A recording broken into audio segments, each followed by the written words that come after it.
Grand Rising loves, this is the altar spread for the collective today. And so the sacred geometry that showed up for today is the tree vessel. And that represents receptivity. So if you think about all of the sacred geometry that exists in this card, it's more about the message of the tree. The tree is stationary, yet is one of the wisest beings on earth. It has been here longer than humans have, and it carries so much information. And it is the messenger from the divine cosmos into Mother Earth. And they have this really intricate system of communication that is underground, that scientists are just barely becoming aware of how trees actually communicate with one another over very far and long distances. It's very powerful, but we can take so much wisdom from trees. One, connecting with trees, but two, just watching.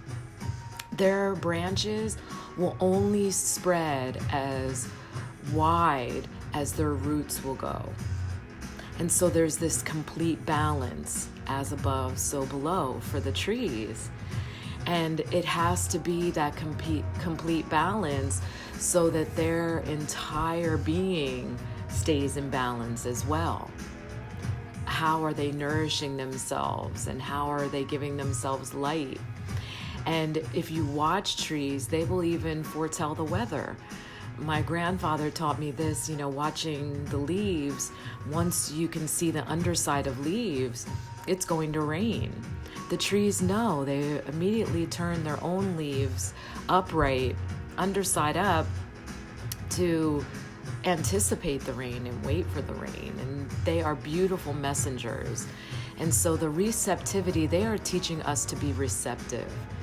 Be receptive in the human experience, meaning allow yourself, because really our true self is the spirit, the soul that resides within. We are the ever infinite, never changing soul that is within the earth suit.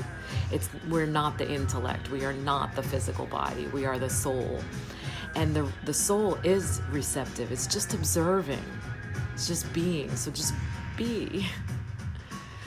And so fire showed up, and I remember, about a week ago that it has showed up, and talked about the sacred practice of fire has been used since the dawn of man, because nothing can be touched by fire and not forever transformed. And so fire is asking you, has your life become stagnant? Has it become cold? Are you closing your heart? How about passion in your work? Have you lost that spark in intimacy, in work, in friendships? And you can reignite that fire within, because the solar plexus is our fire energy, but it also houses knowledge of path and purpose, like why you're even here. So why we chose the experiences we chose is all stored in that fire space within our body, but it can become blocked by resentment, shame, anger. And so really feel into that energy. And if you are feeling misaligned, you're probably holding blocks in that space. And then Fulgurite, this is a storm card, storm stone. And it's really not a stone at all, but it's talking about prayer. Fulgurite is really cool. It's actually created by lightning.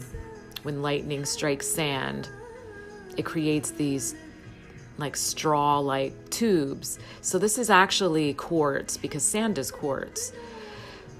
So it does have that storm power. But it was believed by the ancients that if you whispered your prayers or desires through the fulgurite, that it would be delivered directly to the ears of those that could actually deliver. So that's the power of fulgurite, the connection, which is cool because trees also brought that same message, and fire can transmute energy to deliver through smoke messages to the divine cosmos. And so if you burn something in a release or in a prayer and then burn it, it's the smoke that delivers that. And so these are all transmitters, conduits for us. And so this one is from the Arizona desert, and this one is from the Persian desert. But they're pretty cool, right? They're very lightweight, but yeah, quartz, sand, forged by lightning. Pretty cool. And then Contour Yachak showed up again. So I wanted to talk about maybe something I didn't talk about last time, that the condor, because it was near extinction so many times, the most recent time, it actually spanned many different cultures and different countries in order to save the condor. And so helping to educate and relieve the ignorance of man, and thus was able to save the condor. But the condor was always the messenger of the shaman, because the shaman, not being infallible because he's having a human experience, the condor was the messenger of spirit, brought message of great resilience. But also, and I think this is the most key, and I don't think that I brought this up the last time I talked about condor, they will always right the wrongs of integrity and intention.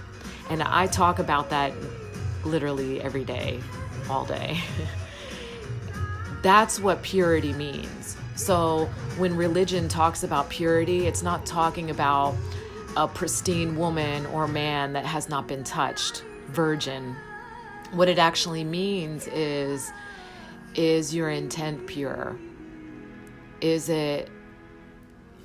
your intention centered in a heart open space with only love vibration in mind? That's what purity is. If you have the intent through an open heart, that is pure. And that is how you stay in integrity. So if you are making any decisions based off of greed or ignorance, which is how the condor nearly met extinction, you are not utilizing your full divine wisdom. And you are lowering your vibration. So these are not judgments. It's just a fact. So, integrity. Intent. Thank you, Condor, for bringing the message to right our wrongs. And thank you for giving us tools to deliver our proper intent. The tree teaching us to be receptive, to be clear about the messages that we want to put out. And fire, a way to deliver our messages. And fulgurite, a way to deliver our messages. And condor, the messenger, representing the messenger. And so I'm so grateful for this message. And I know that I work very hard to stay in proper intent consistently.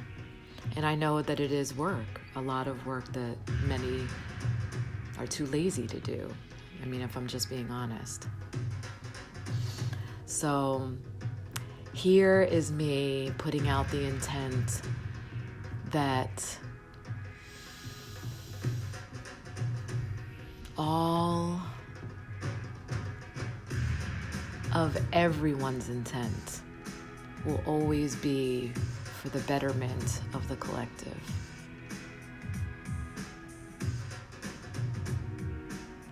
That people will learn to be open-hearted and receptive and in their highest integrity.